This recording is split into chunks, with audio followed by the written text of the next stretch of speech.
Monsieur le Président, alors, je pense que soit vous me virez, ou bien demain ce sera la une de la presse.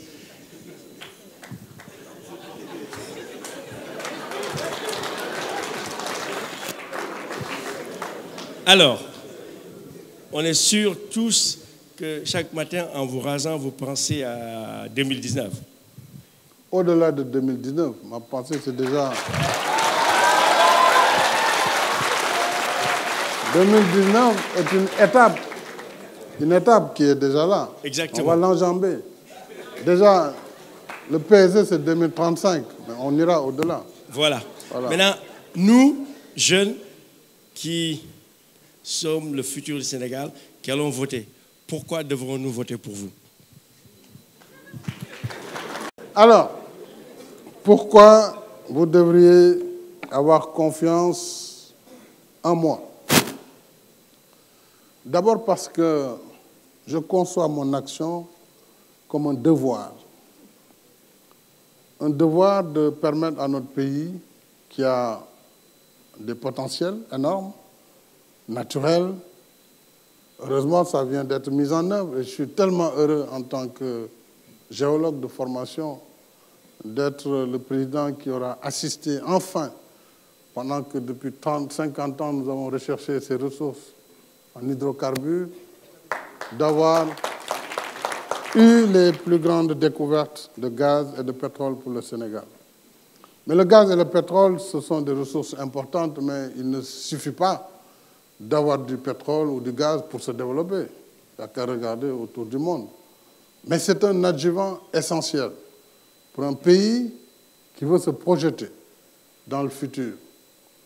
Et pour valoriser ces ressources, déjà, je vais faire voter au cours du mois de décembre la loi portant répartition, déjà, des revenus futurs, avec une distribution qui sera effectuée sur la base des concertations qui ont été faites ici même, à Diamniadio, dans cette salle, avec toutes les forces vives de la nation.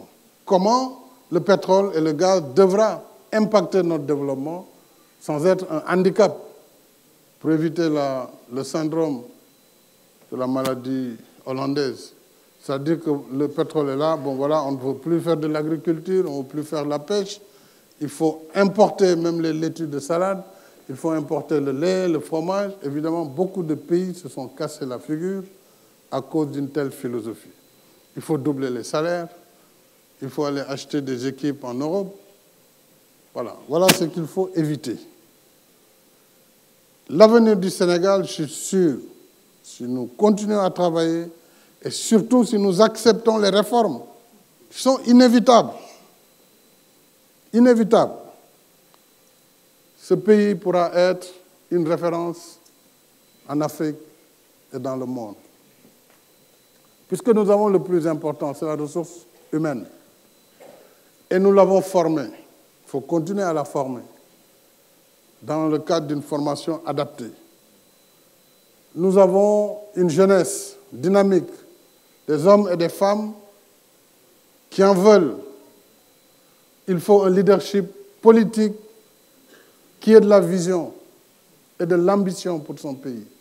Je pense que j'en ai, en toute humilité. Et en 7 ans, si vous voyez le Sénégal de 2012 et le Sénégal d'aujourd'hui, vous pourrez mettre une courbe croissante sur tout.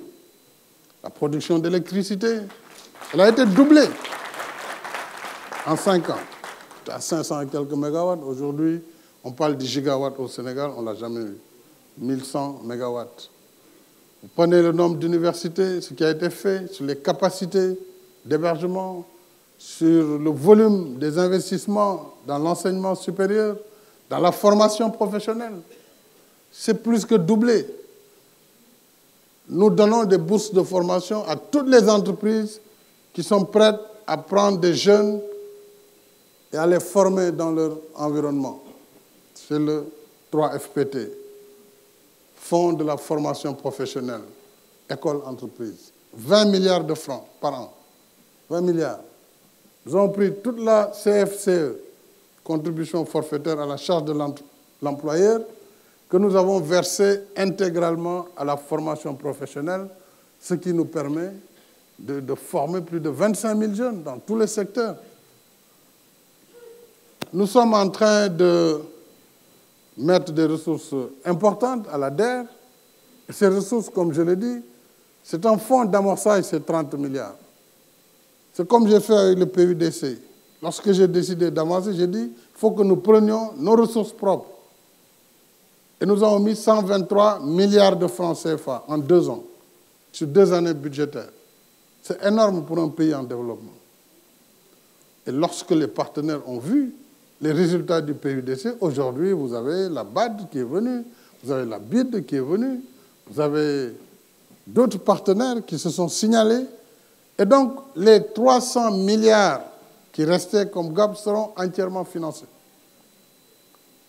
L'ADER, on a mis 30 milliards par an. J'ai déjà parlé à Mme Merkel lors de son passage. Et nous sommes en train, l'ADER, déjà, le président Labad également, a pris l'engagement de venir renforcer. Ça veut dire quoi? Nous nous mettons la semence, la graine, et lorsque ça commence à fleurir, les autres viennent arroser, mettre de l'énergie, des capacités, et l'ADER très vite pourra passer à 100 milliards. Mais à 100 milliards, toute la jeunesse, toutes les femmes seront financées de façon fondamentale. Donc, mon combat, ce n'est pas un combat personnel. Ce n'est pas un combat pour être président de la République ou pour être renouvelé. Vraiment, c'est que je suis sûr d'être le meilleur parmi ceux qui postulent.